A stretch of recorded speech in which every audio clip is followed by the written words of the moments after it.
राजस्थान में जारी सियासी उथल पुथल पर कांग्रेस के अंदर ही घमासान शुरू हो गई है।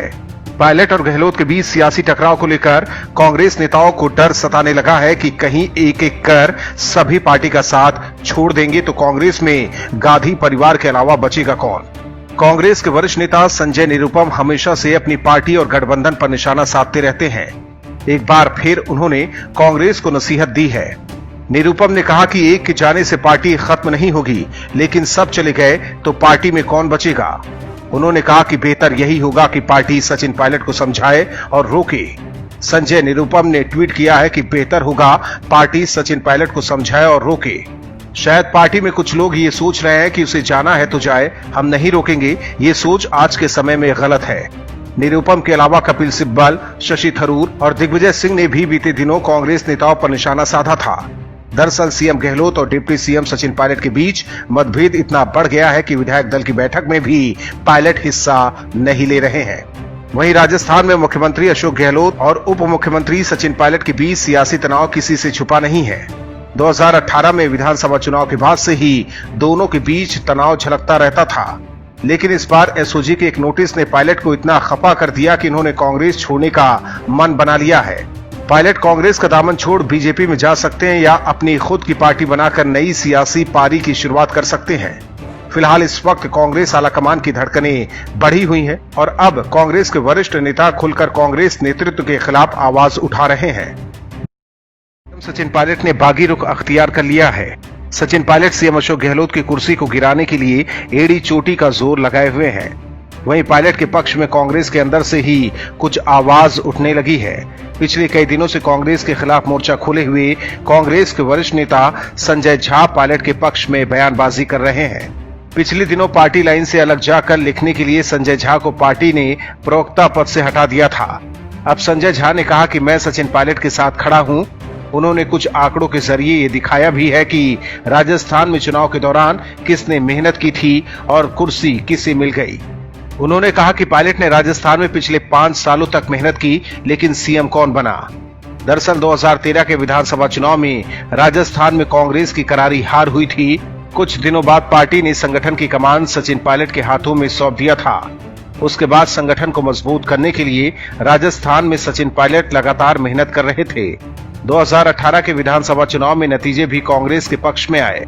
उनके समर्थकों को उम्मीद थी कि सीएम भी पायलट ही बनेंगे, लेकिन पार्टी ने अशोक गहलोत को सीएम बना दिया। उसके बाद से ही पायलट नाराज चल रहे थे। वहीं सचिन पायलट अभी दिल्ली में है। बीते दिनों उन्होंने कहा था कि राजस्थान की सरकार अल्पमत में है और हमारे साथ 30 विधायक हैं। वहीं कांग्रेस विधायक दल की बैठक में 95 से ज्यादा विधायक पहुंचे थे। सीएम गहलोत ने मीडिया के सामने आकर विक्ट्री साइन दिखाया था। साथ ही कांग्रेस नेताओं का कहना है कि सरकार पर कोई खतरा नहीं है। हालांकि बीजेपी ने साफ कर दिया है कि हमें अभी फ्लोर टेस्ट की जल्दबाजी नहीं है। राजस्थान में सियासी बवाल मचा हुआ है। पायलट ने अकेले जहाज उड़ाने का फैसला कर लिया है। इस बीच अब शिवसेना भी राजस्थान के सियासी रण में कूद गई है। शिवसेना इन दिनों कांग्रेस की सहयोगी है, लिहाजा अब कांग्रेस की भाषा बोल रही है। दरअसल राजनीतिक बवाल कांग्रेस में मचा है, लेकिन शिवसेना आरोप बीजेपी पर लगा रही है। शिवसेना ने सामना के जरिए बीजेपी पर जबरदस्त हमला बोला है। पार्टी ने अपने मुखपत्र सामना के जरिए बीजेपी को उपद्रवी बताते हुए कहा कि बीजेपी ने मध्य प्रदेश में कमलनाथ की सरकार गिराई और अब जीप पर लगा खून पचने से पहले ही गहलोत सरकार गिराकर डका लेने की कोशिश में है, लेकिन ये संभव नहीं लगता। शिवसेना ने कहा कि देश कोरोना के संकट से जूझ रहा है, लेकिन राजस्थान में बीजेपी ने अलग उपद्रव मचाया हुआ है। राज्य सरकार को अस्थिर करने के लिए पर्दे के पीछे से उसका राष्ट्रीय कार्य चल रहा है। फिलहाल बीजेपी के लिए पायलट का बच्चों वाला खेल कांग्रेस का एक आंतरिक मुद्दा है। इससे उनका कोई लेना देना नहीं है, लेकिन जब ज्योतिरादित्य सिंधिया को उसने अपने में मिलाया उस समय भी ये बीजेपी के लिए एक आंतरिक मुद्दा था और अब पायलट का खेल भी एक आंतरिक मुद्दा है। बीजेपी के अलावा शिवसेना ने कांग्रेस के बागी नेता सचिन पायलट पर भी निशाना साधा। पार्टी ने पायलट को आगाह करते हुए कहा कि वो जो कर रहे हैं उनके लिए आत्मघाती हो सकता है। सामना के संपादकीय में कहा गया कि राजस्थान में कांग्रेस की जीत के लिए बेशक पायलट ने काफी मेहनत की, लेकिन अब जब पार्टी मुश्किल में है तो उन्हें नाव से कूदकर भागने वाले चूहे की तरह काम करके खुद को कलंकित नहीं करना चाहिए। हालांकि शिवसेना और कांग्रेस भले ही बीजेपी पर आरोप लगा रही है, लेकिन सच तो यही है कि कांग्रेस में युवाओं को किनारा कर गांधी परिवार की चमचागिरी करने वालों को ही मुख्यमंत्री बनाना कांग्रेस के लिए भारी पड़ रहा है, जिसका नतीजा है कि पहले सिंधिया ने पार्टी छोड़ी और अब राजस्थान के दिग्गज नेता सचिन पायलट ने भी कांग्रेस से नाता तोड़ लिया है। वहीं कांग्रेस के नेता अब इस बात को रटने में लगे हैं कि सब चले जाएंगे तो कांग्रेस में बचेगा कौन। राजस्थान की गहलोत सरकार पर संकट गहराता जा रहा है। सचिन पायलट अपने समर्थकों के साथ कांग्रेस से अलग हो गए हैं। उन्होंने ट्विटर प्रोफाइल से कांग्रेस शब्द भी हटा दिया है। पायलट ने कांग्रेस के खिलाफ मोर्चा खोल दिया है और जल्द ही कुछ बड़ा करने वाले हैं। इसके साथ ही उन्होंने कांग्रेस पर निशाना साधते हुए कहा है कि सत्य को परेशान किया जा सकता है, पराजित नहीं। हालांकि कल से ही चर्चा चल रही थी कि पायलट अपने समर्थकों के साथ अलग होंगे, लेकिन पायलट अभी ये ऐलान करने वाले ही थे। इससे पहले ही कांग्रेस ने चाल चलते हुए राजस्थान के सियासी खेल में अपने को विनर बताने की कोशिश की। दरअसल विधायक दल की बैठक में पायलट और उनके समर्थकों के नदारद रहने पर कांग्रेस ने बड़ी कार्रवाई की है। सचिन पायलट को डिप्टी सीएम और कांग्रेस प्रदेश अध्यक्ष पद से हटा दिया गया है। इसके साथ ही मंत्री विश्वेंद्र सिंह और रमेश मीणा भी मंत्रिमंडल से बर्खास्त कर दिए गए हैं। इससे पहले कांग्रेस ने एक प्रेस कॉन्फ्रेंस की। प्रवक्ता रणदीप सिंह सुरजेवाला ने बीजेपी पर बड़ा आरोप लगाया। सुरजेवाला ने कहा कि बीजेपी ने कांग्रेस सरकार को गिराने की कोशिश की है। आयकर विभाग, ईडी का सहारा लिया गया। धन बल और बाहुबल के दुरुपयोग से कांग्रेस विधायकों को खरीदा गया। कांग्रेस ने आरोप लगाया कि पायलट राजस्थान की सरकार को गिराने की कोशिश कर रहे हैं। वहीं सूत्रों के मुताबिक सचिन पायलट से राहुल गांधी ने 1 बार, प्रियंका गांधी ने 4 बार, चिदम्बरम ने 6 बार, अहमद पटेल ने 15 बार और केसी वेणुगोपाल ने 3 बार बात की। प्रियंका गांधी ने 3 बार सचिन पायलट को फोन किया। पायलट ने जवाब नहीं दिया। हालांकि अब पायलट और कांग्रेस का साथ खत्म हो चुका है, लेकिन सचिन पायलट ने अभी हार नहीं मानी है। ट्वीट कर उन्होंने जो संकेत दिए हैं, उससे तो यही लग रहा है कि गहलोत की टेंशन अभी और बढ़ने वाली है। अब देखना होगा कि पायलट और उनके समर्थकों के हटने से राजस्थान का सियासी गणित कैसा रहता है, क्योंकि बीजेपी ने आरोप लगाया है कि राजस्थान की सरकार अल्पमत में है।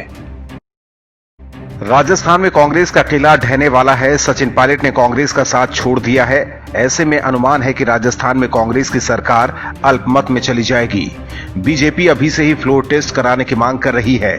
उधर पर्दे के पीछे ऑपरेशन लोटस की आहट के बीच महाराष्ट्र के मुख्यमंत्री उद्धव ठाकरे अपनी सरकार को लेकर टेंशन में आ गए हैं। ठाकरे को डर सताने लगा है कि राजस्थान के बाद अब उनका नंबर आने वाला है, इसीलिए पहले ही वो अपने गठबंधन को समेटने में जुट गए हैं। जानकारी के मुताबिक उद्धव ठाकरे ने एनसीपी सुप्रीमो शरद पवार के साथ लंबी बातचीत की है। इस मौके पर कांग्रेस के प्रदेश अध्यक्ष बाला साहेब थोराट भी मौजूद रहे। मुख्यमंत्री उद्धव ठाकरे इस वक्त बहुत चौकन्ने हैं कि अगर राजस्थान में कोई राजनीतिक भूकंप आता है तो महाराष्ट्र में इसके झटके महसूस नहीं होने चाहिए। बताया जा रहा है कि तीनों दलों की बैठक में महाराष्ट्र को लेकर राजस्थान तक की चर्चा हुई है। दरअसल महाराष्ट्र सरकार में भी इन दिनों आपसी अनबन और टकराव बढ़ गए हैं। वहीं शरद पवार भी कभी कभी बीजेपी और मोदी के पक्ष में बयानबाजी कर देते हैं, जबकि कांग्रेस पहले से ही शिवसेना से चिढ़ी हुई है। वहीं उद्धव ठाकरे और इसलिए डर गए हैं कि पिछले दिनों मोदी सरकार के साथी केंद्रीय मंत्री रामदास आठवले ने शरद पवार को एनडीए में आने का न्योता दे दिया। हालांकि आठवले की टाइमिंग पर भी सवाल खड़े हो रहे हैं। पिछले कुछ दिनों से कांग्रेस और एनसीपी इसको व्यक्त कर रहे हैं कि महाविकास अघाड़ी की सरकार चलाते वक्त तीनों दलों के बीच सामंजस्य होना चाहिए। इसी सिलसिले में बाला साहेब थोराट और अशोक चव्हाण ने भी मुख्यमंत्री की मातोश्री आवास पर मुलाकात की थी। इसीलिए उद्धव ठाकरे सरकार अपने सियासी पैतरों को भांजने में लग गई है, क्योंकि मध्य प्रदेश के बाद राजस्थान में ऑपरेशन लोटस और उसके बाद महाराष्ट्र की कहीं बारी न आ जाए, इसी सियासी घबराहट से ठाकरे सरकार की चिंता बढ़ी हुई है। कांग्रेस महासचिव प्रियंका गांधी वाड्रा पिछले 2 दशक से दिल्ली की लोधी रोड स्थित सरकारी बंगले में मेहमान बनकर रह रही थी। प्रियंका न सांसद हैं और न ही विधायक हैं, लेकिन इसके बावजूद कांग्रेस के शासनकाल में इनको आलीशान बंगला दिया गया था। लेकिन अब मोदी सरकार ने साफ कर दिया है कि प्रियंका को बंगला खाली करना ही होगा। खबर थी कि प्रियंका अपना सामान समेटना शुरू कर चुकी हैं और लखनऊ में अपनी नानी के बंगले में शिफ्ट कर रही हैं। लेकिन खबर आ रही है कि प्रियंका गांधी इतनी जल्दी दिल्ली का बंगला खाली करने को तैयार नहीं है और उन्होंने पीएम मोदी से अपील की है कि दिल्ली के बंगले में उनको थोड़े दिन और रहने दिया जाए। सूत्रों के हवाले से दावा किया गया था कि प्रियंका गांधी ने सरकारी आवास खाली करने के लिए कुछ अतिरिक्त समय मांगा है। उनकी अपील पर पीएम मोदी ने उन्हें सरकारी आवास खाली करने के लिए अतिरिक्त समय दे दिया है। हालांकि प्रियंका गांधी ने सोशल मीडिया के जरिए इस तरह की खबरों का खंडन किया है। प्रियंका गांधी ने सोशल मीडिया पर साफ किया कि उनकी तरफ से सरकारी आवास खाली करने के लिए अतिरिक्त समय मांगने संबंधी खबरें गलत हैं। इसके साथ ही कांग्रेस महासचिव ने साफ किया है कि वो सरकार द्वारा दी गई समयावधि में ही अपना सरकारी आवास खाली कर देंगी। इसके बाद बीजेपी ने प्रियंका गांधी के इस झूठ को सबके सामने ला दिया। आपको बता दें कि केंद्रीय मंत्री हरदीप सिंह पुरी ने प्रियंका के दावों को लेकर एक ट्वीट किया और प्रियंका गांधी के दावों को गलत बताया है।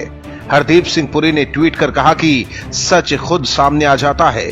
एक बड़े कांग्रेसी नेता ने मुझे 4 जुलाई 2020 को दोपहर 12:05 पर फोन कर ये अनुरोध किया कि 35 लोधी एस्टेट को किसी अन्य कांग्रेसी सांसद को आवंटित कर दिया जाए ताकि प्रियंका वाड्रा उसमें रह सकें। कृपया हर चीज को तूल न दें। दरअसल केंद्र सरकार ने प्रियंका गांधी के सरकारी आवास का आवंटन 1 जुलाई को रद्द कर दिया था।